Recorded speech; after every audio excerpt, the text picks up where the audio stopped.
In the fall of 1976, in the sandhills of Cherry County, Nebraska, a 48-year-old widow named Alta Renner kept her 90 head of scrubby, thick-hided range cows out in the open through the whole of the winter. No barn, nothing but the wind cover of her dead father's old cedar brakes and the standing grass she would not cut. And the men down at the Merriman sale barn named her the Cold Woman and laughed about it for 2 full winters, right up until the blizzard of 1978 came down off the north wind and buried every loaded barn in the county to the eaves, killing the pampered herds where they stood, every barn but the one she never built. She had read a thing in her father's ledger that not one of those men had the patience to, and the plain truth of it made fools of them. Now, if you have ever watched a whole community decide that a study-capable person had gone soft in the head and repeated over coffee until it hardened into a fact that everybody knew and nobody had checked, then you already understand why this story matters. And you will want to stay to the end, because the end is not what those men thought it would be. Leave a comment and tell me the name of your own county, because there is one of these stories in every county in America, and somebody in yours lived it. Her hands were the whole argument, if any of them had bothered to look. They were a working woman's hands, chapped raw across the knuckles and cracked deep where the cold got in every winter and never fully left, the nails worn short and gray, with the ground in dirt of 40 years of pulling calves and stringing wire and forking hay in weather that sent softer people indoors. She was a lean, rangy woman, not tall. With a face wind burned to the color of saddle leather and a set to her jaw that people mistook for meanness when it was only patience worn down to the bare grain. She read the sky like other people read the newspaper, and could tell you in November what kind of winter was coming by how thick the hair stood along a heifer's spine, and she was right more often than the radio was. She had buried her husband Emmett in 1971, and her father, old Halvard Renner, 4 years before, and between the 2 graves she had inherited a thing nobody else wanted, which was 6 sections of rolling sandhills grass, most of it too rough and too dry to be worth the fence around it, running back to a line of black cedar brakes her father had set out by hand in the drought. Years when everybody told him that too was a waste. She ran 90 head on it.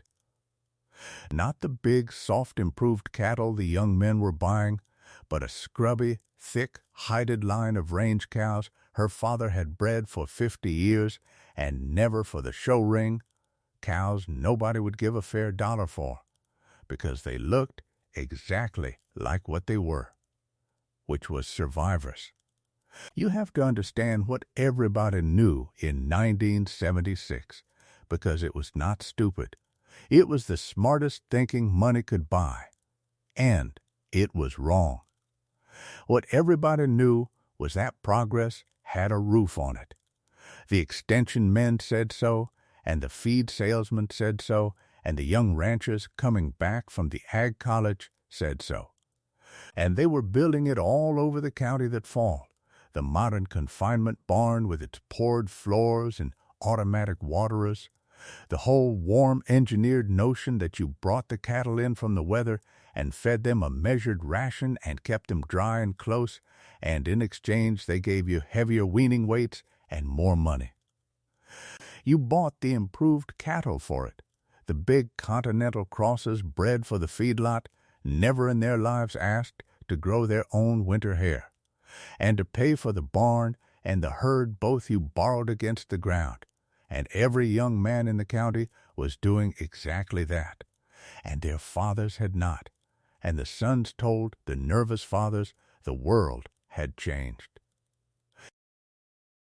So when the word went around that the Renner widow meant to winter her whole herd in the open, The men down at Merriman had their opinion in a minute, which was that the woman was too poor or too proud or too far gone in her grief to do the plain, sensible thing, and that her cattle would pay for it. It was cruelty, one of them said. It was ignorance, said another. It was a woman who did not have a man to tell her better. They said it kindly, some of them, like you talk about somebody you have decided to feel sorry for, and that is its own unkindness, and she knew the difference and never let on that she did. The name came that first December, when one of the coffee counter men drove the county road along the north edge of her grass and saw her cattle standing in it, drifted back into the draws with the snow blowing off their backs, and he told it that afternoon like he had seen something out of the dark ages. She's got them cattle standing out in that like it's nothing, he said, like she never heard there was a better way. Cold woman, somebody said, half a joke, and it stuck like the cruel small names always stick, and by spring the whole county called her that, and some of them meant her cattle, and some meant her heart, and she let them mean whichever they liked. What none of them cared to find out was that Alta Renner was not doing a thing her grief had talked her into. She was doing a thing her father had written down. Old Halvard Renner had kept a ledger, a hand-sewn stockman's book bound in oilcloth, gone stiff and black with lamp smoke, and he had written in it in pencil for close to 50 years, calving dates and breeding notes and weather and the private reasoning of a man who trusted almost nobody. Alta had read it 100 times under the one bare bulb with a cup of coffee going cold at her elbow, and there was a line she came back to more than any other, written the winter her father was an old man and knew it, in a hand that had started to shake. A dry cow out of the wind, he had written, is warmer than a wet cow under a roof. And beneath it, pressed harder and darker lead, the roof is where they die. She had not fully understood it the first time she read it, or the 10th. But her father had spent his whole life proving it, the cedar breaks and the thick-hided cows both part of the proof, and the rest lay in the ledger in fragments doled out to anybody with the patience to read a dead man's pencil. And she was the only one who had it. The cedars her father had planted stood in long, dark rows across the north sides of the draws, 40 years grown now, tall and dense and heavy, and they did a thing a fence could not do and a barn could not do either. They did not stop the wind. Stopping the wind was the barn's whole idea, and it was the wrong idea. The cedars slowed the wind and lifted it and let it spill over into the low ground beyond in a soft, broken tumble instead of a driving blade, so that behind them there was a pocket of still air where a cow could stand on dry ground with her tail to the weather and lose her heat slowly, like a banked fire, instead of having it stripped off her all at once. And the cows that stood there were her father's line, bred 50 years for the one thing the show ring did not care about, which was the coat, the deep double coat of coarse guard hair over dense wool that a range cow grows for herself if you breed for the cow that thrives cold instead of the cow that grades well warm. That was the mechanism. But I am ahead of the coffee counter men, who had 2 full winters of laughing left before the north wind taught them. The daily work was not glamorous, and she never pretended it was. She rationed the grass, opening a single sheltered draw at a time with one wire she moved by hand, letting the herd graze the stockpiled grass down through the snow and then shifting them before they ruined it. That stockpiled grass was the trick under the trick. She had not grazed those draws all summer and fall, had let the grass grow tall and cure, standing on the stem like hay cures in a mow, keeping most of its feed value locked in the stalk, waiting for a cow to paw down and find it. And her cows knew how to paw. A soft, improved cow off the feedlot will stand at a snowed pasture and starve with grass a hand's width under her feet because nobody taught her mother to dig. Alta's dug like it was the most ordinary thing in the world. Twice a day she broke the ice on the tanks with an axe, and her hands cracked and bled, and she wrapped them and broke it again. She counted the herd every single day, 90 head. And she never named them, her father's own rule, do not name the cattle. The cattle will grieve you soon enough on their own. But she knew them by their marks and their habits, and would have known in a heartbeat if one had gone wrong. There was a man who wanted her ground. There is always a man who wants the ground in these stories, and in this one his name was Royal Dietz, and he ran the improved outfit that bordered her on the east, and he had built the biggest confinement barn in 3 townships that fall, and had borrowed more to raise it than most men would see in a lifetime. And what he needed most, like a man needs to win an argument he has bet his life on, was for the cold woman to be wrong. He drove over that first fall with a low offer for her grass, folded up neat. A woman alone's got no business wintering cattle out like it's the last century, he told her, kindly. You'll lose half the herd in a bad year, and the bank takes the rest. Let me save you the grief. She poured him coffee and let him say all of it, and then told him no once and did not explain, and he went home and told his wife the woman was as cold as they said. His wife was named Verna Dietz, and Verna is the one to watch, because she had known Alta since they were girls. And she knew a thing her husband did not, which was that Halvard Renner had never lost a cow to a winter in 50 years and had buried 3 neighbors who did. When Royal came in that evening pleased with himself for having offered, Verna set his supper down harder than she needed to. Royal, she said, just the name flat, the whole sentence in it. And he did not raise the offer again at that table, though he brought it back every fall after, folded neat, a little lower each time, patient as a coyote at the edge of a calving lot. She wrote in the ledger instead of arguing. On the nights the pressure got worst, she would sit under the bare bulb and take up her father's pencil and add a line of her own. And once, in that second winter, one line that was not a fact at all. They are warmer than his are, she wrote. I have felt his barn. She had.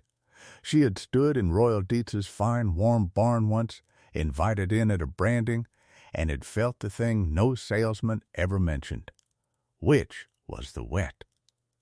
80 head breathing in a closed, warm building put an astonishing amount of water into the air, and it soaked into the coats of cattle bred too fine to shed it, and worse than the wet was the crowding, because 80 head sharing the same warm, wet air share their sicknesses too, and pneumonia in a confinement barn does not visit one cow, it walks the whole line, and she had smelled the beginning of it and said nothing, because who was she to tell Royal Dietz his business?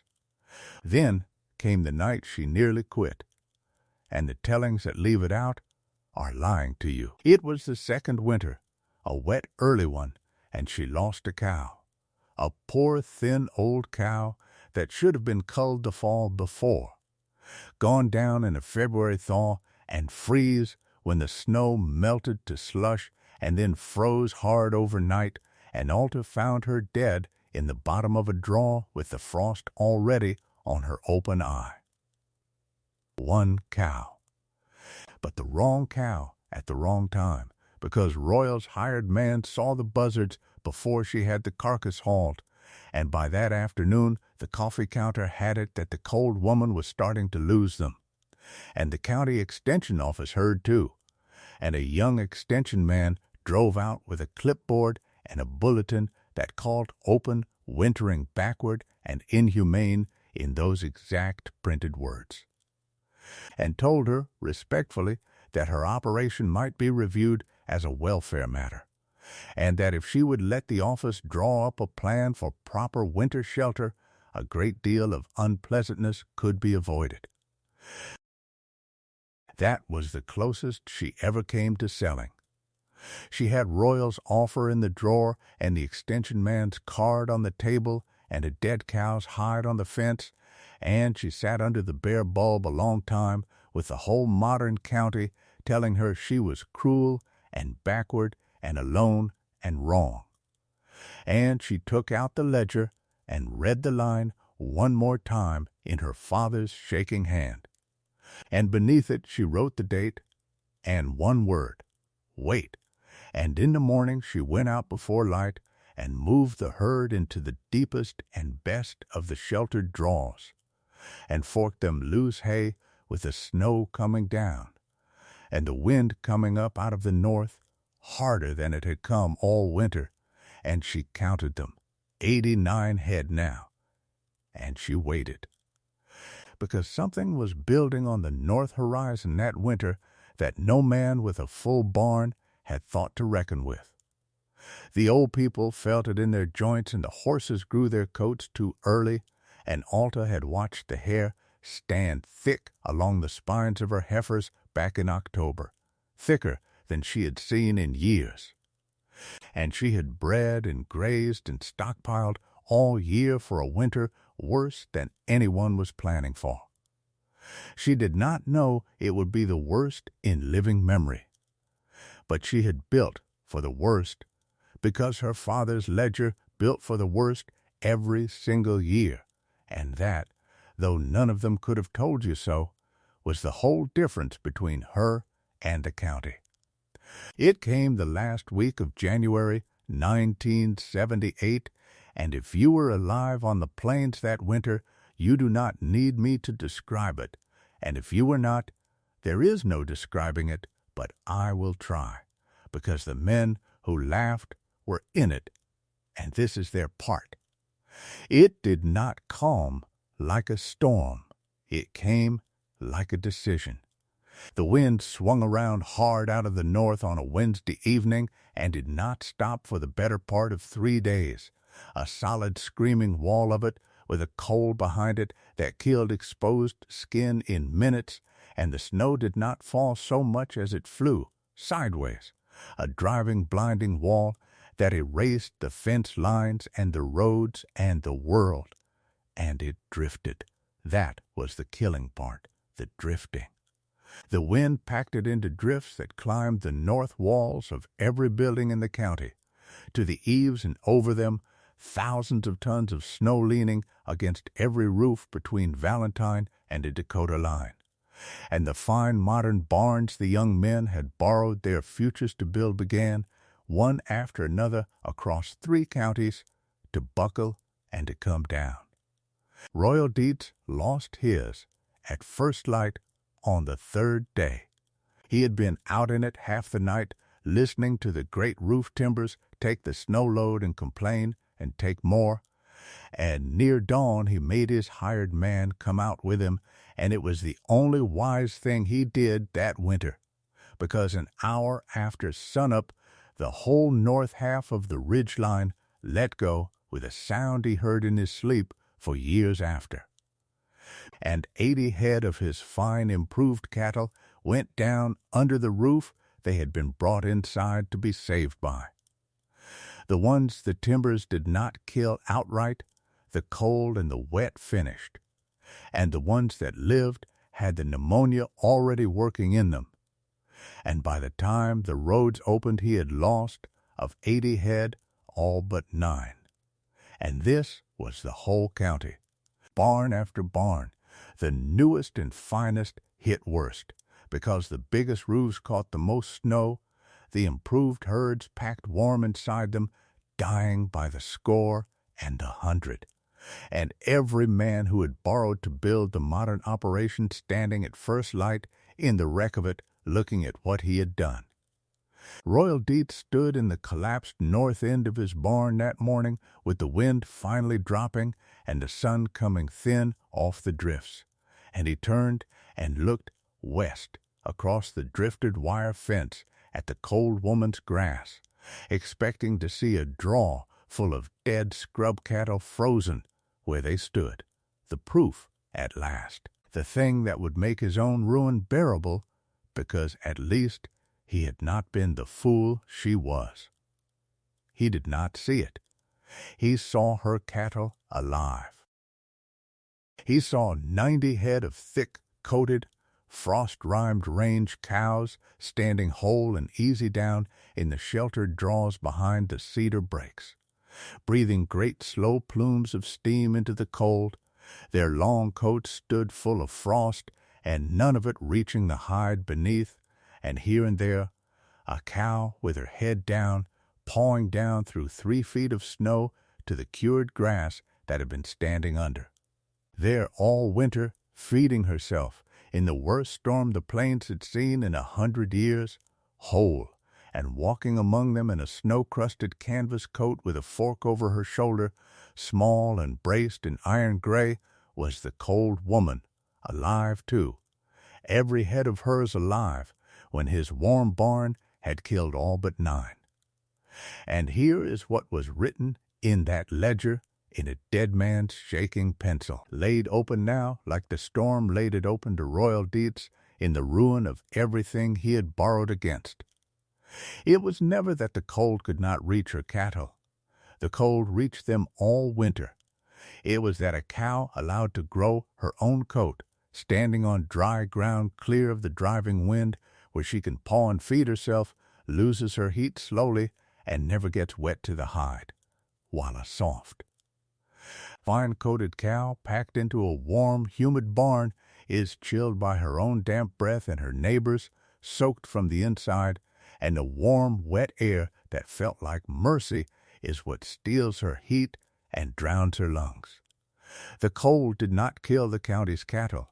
The roof did. Her father had put it plainer, years before any of them built a thing. Give a cow her coat and a dry place out of the wind, he wrote, and she'll winter on a hillside God forgot. Give her a warm barn, and you've built her a coffin with a bunk in it. That was the whole secret, and it had sat on a widow's kitchen table for 2 full winters while a whole county laughed. They counted it later in numbers, like these things always come at last to numbers. When the extension office came back out, not with a warning this time, but with a real accounting, the county had lost better than 3 cattle and 4 across the confinement operations, the fine improved herds in the fine new barns, while Alter Renner, wintering 90 head with no barn at all, had come through the worst blizzard in living memory, having lost 1 aged cow to a thaw a full year. Before, around 78 of every 100 head lost across the modern operations, none that spring of hers. You may run those figures however you like. They come out the same every time, which is her father's answer. The first one across the fence was a boy. He came in the blowing tail end of the storm before the roads were even open, on foot the last half-mile, Royal Dietz's own son. 17 years old, with his cap held against his chest in both hands, and he stood at the kitchen door white with cold and would not come all the way in. "My father didn't send me," he said.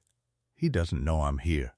And then, because he did not have the words a grown man would have hidden behind, he said the plain thing. "We lost most of ours.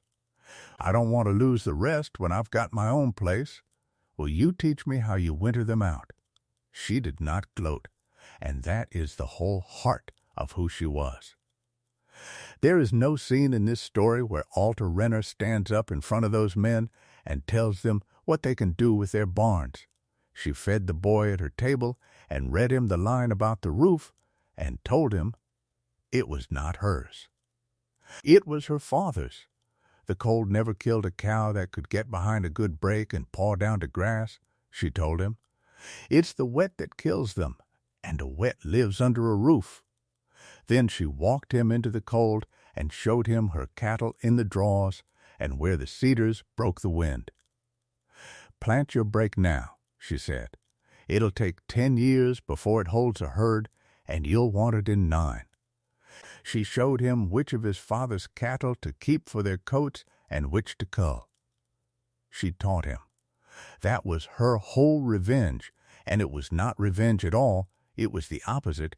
It was what her father had done and his father before him, which is to hand it on.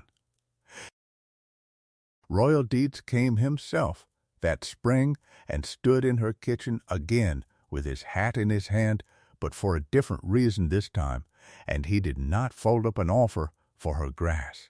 I was wrong, he said. I was wrong for 2 years, and I said it in front of men who repeated it, and I am sorry for the name. And Verna, who had driven him over and would not let him come alone, stood in the doorway and said nothing at all, because for once her husband was saying it himself. Alta poured them both coffee and told Royal his boy had the makings of a cattleman, and that was all she said, and it was enough, and he understood it was more than he had earned. The extension service came back a third time that summer, and this time the young man who had brought the warning brought a camera and a notebook instead, and he counted her live herd against the county's losses and could not make the figures say anything but the one thing. And the office that had called her operation backward and inhumane in print wrote her grass place up instead as the district model for wintering cattle out, and held a field day to teach it in the yard at Merriman where the laughing had started. They asked Alta to speak, and she would not.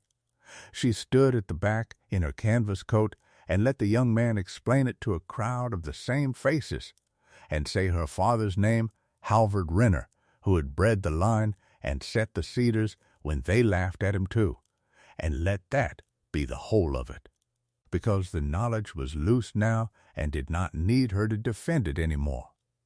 And the cattle are still there. That is the part that matters, more than the barns that fell or the men who were wrong. The Dietz boy grew his windbreak, and it is 40 years grown now, and dark against the north wind, and his cattle winter behind it, and there is a ledger in his house too now, in Alta Renner's hand, copied from her father's, and he has read it to his own children like she read it to him. That is how a thing like this survives, not in the winning and not in the being proved right, but in the handing on. If you have made it this far into a story about a widow and her cattle and a winter that everyone else built the wrong shelter for, then you already know it was never really about cattle. So tell me, when the whole county has decided you are the fool, and the plain sensible thing everyone is doing is the very thing that will bury them, would you build the barn they are all building and be safe with the crowd? Or would you stand out in the open the way Alta Renner stood and trust the thing your people wrote down for you in pencil? And wait for the storm to prove which of you is right. Leave your answer and your county and let us count how many of us there still are.